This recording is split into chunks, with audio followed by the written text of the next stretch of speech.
This tutorial presents the basic navigation controls in Silent Hunter 3. The main game interface includes the stations, the officer panel,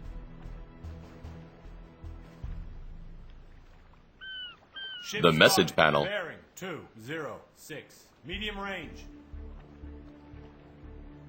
and the basic submarine controls. The leftmost dial represents the speed telegraph.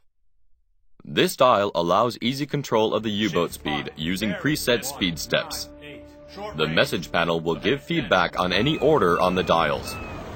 Below each dial there is a numeric representation of the current order. The middle dial represents a compass. This dial allows easy control of the U-boat direction. Left-clicking on the exterior disc will turn the U-boat in the selected direction. The external disc is a representation of the cardinal points of the compass. The internal disc represents the U-boat position. Below each dial there is a switch button. For example, pressing the switch under the speed telegraph will bring up the knot meter. This is an alternate speed dial representing speed in knots. This dial allows finer control on the speed of the submarine. The alternate dial for direction is the rudder dial. This dial will allow finer direction control by setting the rudders left or right for larger or tighter turns. To end a turn when using rudder control, you must set the rudder to 0 manually. The rightmost dial represents the depth dial. This dial allows easy control of the U-boat depth up to 25 meters.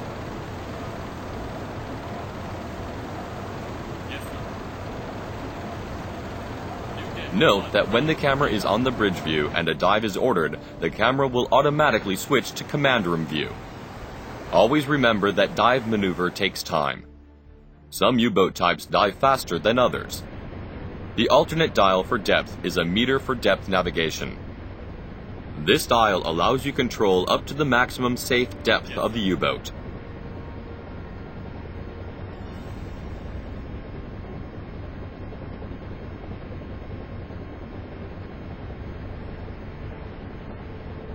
The officers have a number of specific options. For example, the chief engineer gives access to emergency maneuvers like crash dive or blow ballast.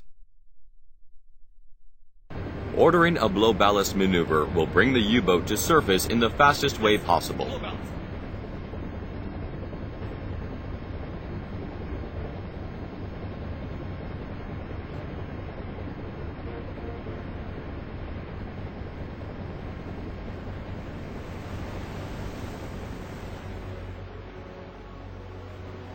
This concludes the basic navigation controls tutorial.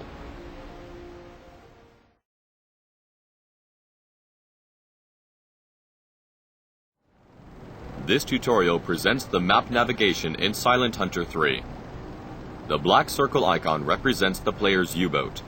To pan the map view, simply move the cursor to the edges of the map. The map view includes a set of map tools: the zoom out, the zoom in, the course plotting, the ruler, the compass, the marker, the eraser. To plot a course for the U-boat, select the course plotting tool and place the waypoints on the map. The U-boat will follow the course automatically. To speed up the long-distance travel, use time compression.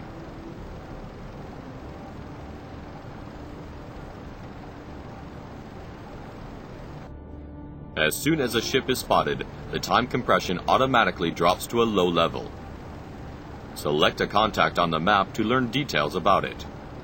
A blue contact icon represents a friendly unit. Once in the objective area, plot a patrolling course to cover it as completely as possible. The navigator officer has a set of navigation assisting options.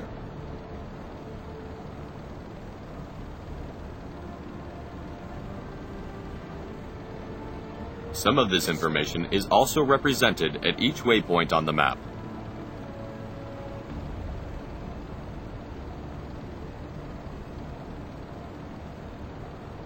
Yes, sir.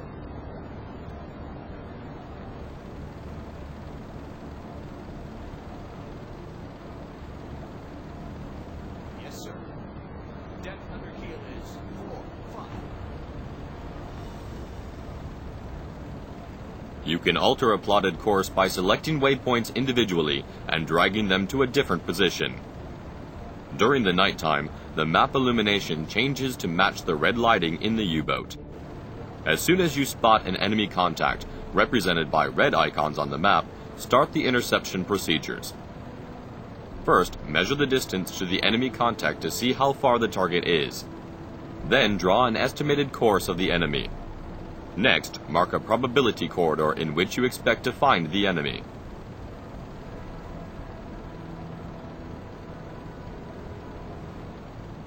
After that, adjust your course for interception and search along this corridor.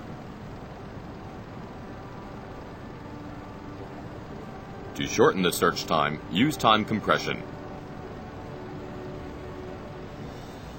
Ship spotted. This concludes the map navigation tutorial.